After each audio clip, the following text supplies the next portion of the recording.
So this video is the first part of a longer series showing you how I made these French doors. I'm going to show you how I made everything from the jamb to the doors to the installation on this as well.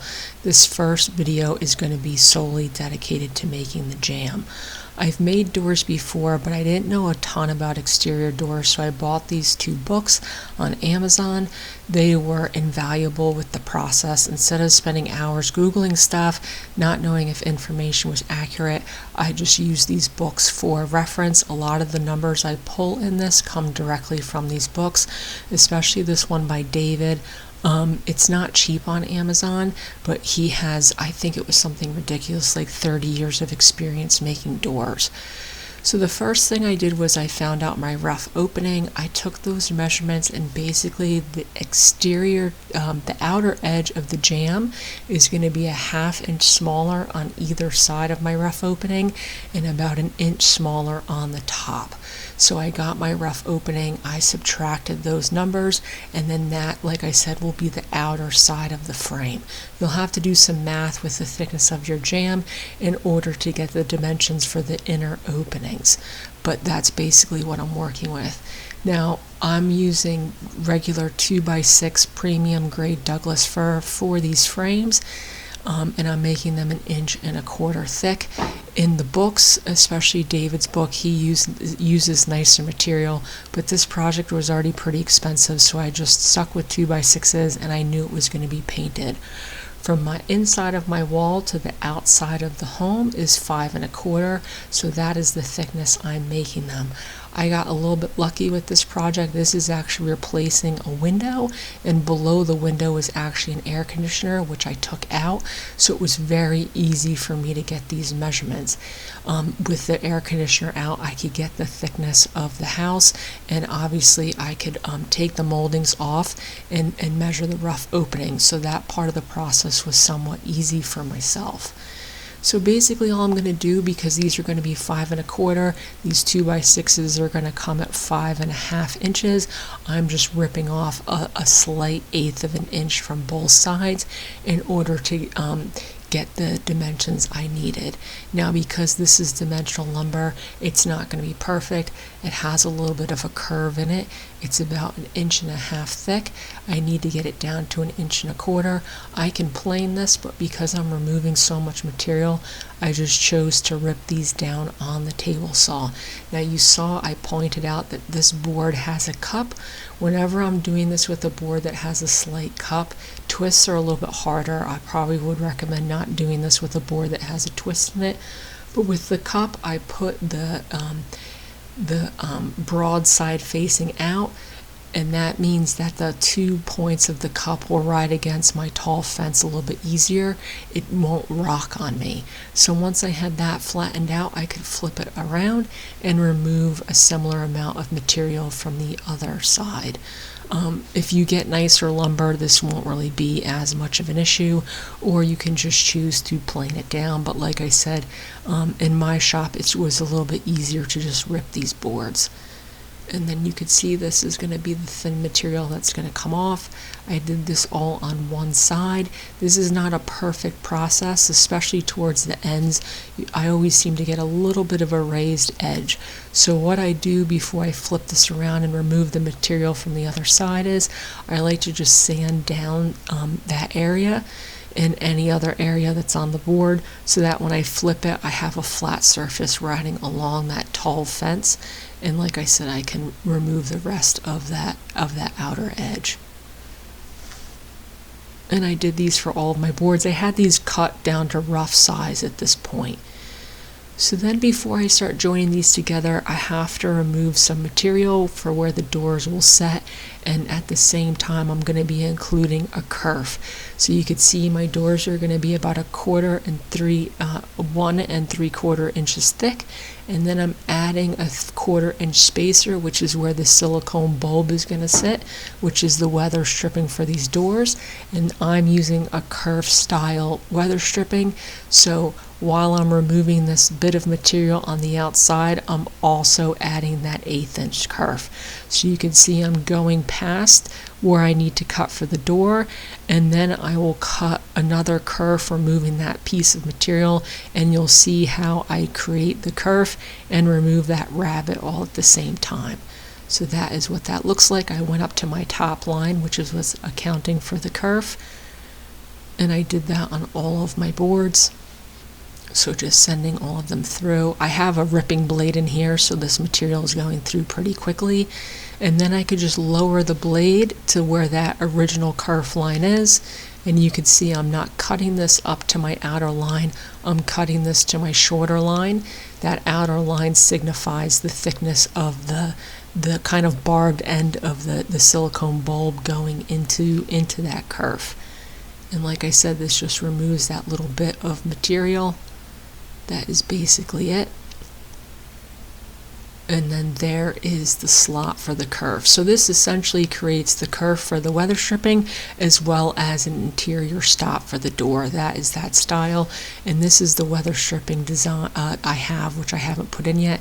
You could see that barbed end will go into the kerf, and then the silicone bulb can be compressed as the door closes, creating a nice seal. So that is basically that process. I obviously am doing all of this before I join these together.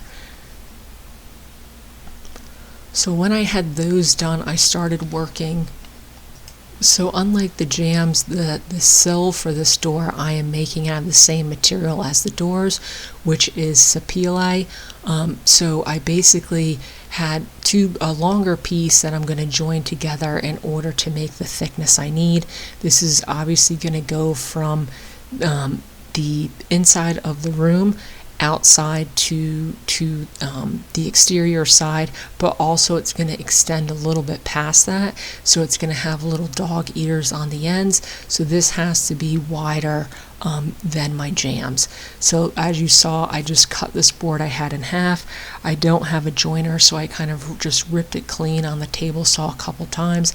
This lumber I got from Willard Brothers, which is up by Trenton.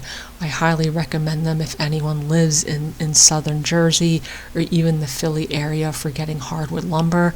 I got a couple things while I was there, and everything so far has been great. So material like that, it was already surfaced on one side. I think their stuff was actually surfaced on two sides, so it's easy to work in a shop like this. I can use those surface sides to rip down boards, so for someone who doesn't have a joiner, it's not as much of a problem. So to join these two, I decided to put a really sturdy, basically a floating tenon on the inside of these. So I had my dado stack in there, and I just cut that groove on both sides, could join it together with a tenon. The tenon's actually mahogany. It looks very similar to sapele. It's actually a more durable exterior wood, but genuine mahogany is really expensive. Sapele is kind of a good second best if for exterior graded wood.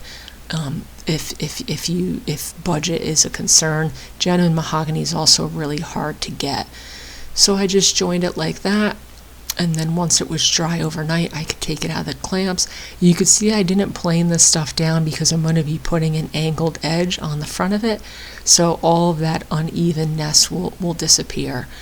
So I just clean cut the edges, and then I could continue working on this. This is a little bit thinner than the recommendations in the book because that is the lumber I had, but you can see how there's an ear for the trim, and then a 5-degree cut on it, which will slope towards the outside, and that's just for any water that gets on this, it could run off of the sill. So for starters, like I said, this is oversized, so I cut this down, and I basically was going past the jamb, I think about an inch, to add those dog ears. So I ripped that down. Once it was glued up, I could set my table saw blade to that 5-degree angle, double check my mark from where I drew it on the sill, and then I could send this through. Now my blade is only going to go up about 3 inches, so you'll see I'll be able to cut off the bulk of this material, and then I'm just going to have to rip, I'm going to have to hand plane down the rest of it. These doors, like you saw in the beginning drawings, are a little under, the whole setup for the doors is a little under 4 feet. So they are thinner doors, but like I said, they're going in the opening for a window, and that's why we decided to make them double doors. So you could slide through them, but if you needed to, opening both of them will give you a very wide opening. And then, like I said, I just hand planed down the material that couldn't get cut off with the table saw. Could use the sander to sand everything down. I wanted to get this pretty perfect at this point because the jambs are going to be referenced off this angle and cut to fit on the edges, so I didn't want to make any changes on this after it was ready to go. So like I said, those jambs go all the way to the ground, and they fit onto the sill, kind of like a rabbit. So I squared all this up. I have a weight on the back to hold it in place, and all I did was transfer the angle of that sill directly to the jamb. That's what that's going to look like, and I'm going to have to remove that material. I used a flush cut bit for that. Super simple process in the shop. I use these bits all the time. All I did was clamp a scrap piece of ply right up to that line I had drawn, and then I could just go through and remove all of that material and get a perfect match to that line. So there's a bearing on the top side of that bit that follows the plywood, and then obviously the cutter cuts out that excess material. And then it fits nicely onto the sill. So obviously I'm doing this on the other side as well. I don't film all of the processes of stuff that I do twice, so you'll have to use your imagination for that one. This is what it looks like in the front. You could see how that sill is going to be proud of the jamb on the outside. I still have to add the dog ears on that one. So this is how I'm going to join the top. The top of this is going to go edge to edge, and then the jambs are going to be cut to fit into place. So basically what I did was cut them down to size, and then I'm using the blank to mark the thickness for the rabbet I have to cut on top. And then I can cut that rabbet similar to the bottom, only it's not at an angle. I can cut the material for that rabbet. It is going a little bit thicker than the bottom, and then that's how everything will fit into place. So I could obviously just turn this around in the saw, and like I said, the rabbits got cut on the top side, not on the jambs, so those just fit in there nicely. So this was an easy measurement. I just cut that top side the same measurements I had on my paper, and then I had to cut the height for the jambs, which will fit in that rabbet.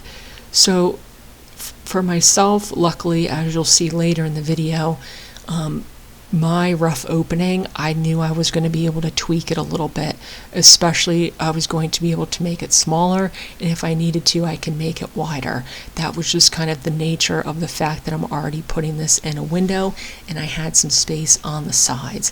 Once I started taking the wall apart, which I've done at this point, I realized that the framing is completely wrong for that window, so that areas have to actually going to be reframed, which will be in the video. But for this project, I do want to make note of the fact that I did have some leeway with my rough opening. I could adjust the measurements a little bit, which was nice reassurance because this is my first time. I've made glass panel doors like this before, but I've never installed glass panel doors, double doors. I've installed regular exterior doors. So in order to get accurate measurements on the bottom, because it's a little difficult to do with those dog ears and because it fits into the frame differently on the bottom, I cut some slats that are the exact width of the top. So I made sure, because these are 2x6s, they are a little tweaky, so I made sure that that opening is the exact same width from top to bottom, and I checked square before I cut my sill. Miscutting the sill would be a real mistake. So you can see I have this clamped into place, and I made sure that the bottom is the same width as the top, and then I could go through and mark where I have to cut that sill. You could see I'm marking because this is going to fit on that inner edge of the door, and then I'm leaving that little bit of material that's going to go on the outside of the door, and it will meet the brick mold. So that was how I did it. I'm sure someone that does doors for a living knows a formula or some special math to get all of that accurate. This is just me trying to film and hold the camera and use the tape measure at the same time. But that is how I did it. I squared up that frame. I laid this on top, marked the material that had to be moved, which is obviously those X's. And then the easiest way to do this, and I believe I ended up cleaning this up with a router a little bit later. I don't know if I film it. This would have been a little bit easier to do with a router, but the way I did it at the time was just making a series of curve cuts on the table saw up to where that line is, and then cleaning up those curve cuts. So like I said, this was how I did it at the time, but if I was to go back and do it again, I probably would have set up a quick jig with my router, similar to how I originally cut the angle on those jambs, and done it that way. It's not as clean of a finish when you do it with all these curve cuts. You could use a rasp to clean up that edge, and it ended up looking pretty nice. And then I can make sure my frame fits right inside of that door. So you can see how you can't really measure the width because you have to account for adding the thickness of that jamb. So you can add the thickness of the jamb, subtract it from the top in order to get it. But like I said, for me and the way I build, it was easier to just get everything square, lay it on top, and mark it. So then I just temporarily put some screws in there.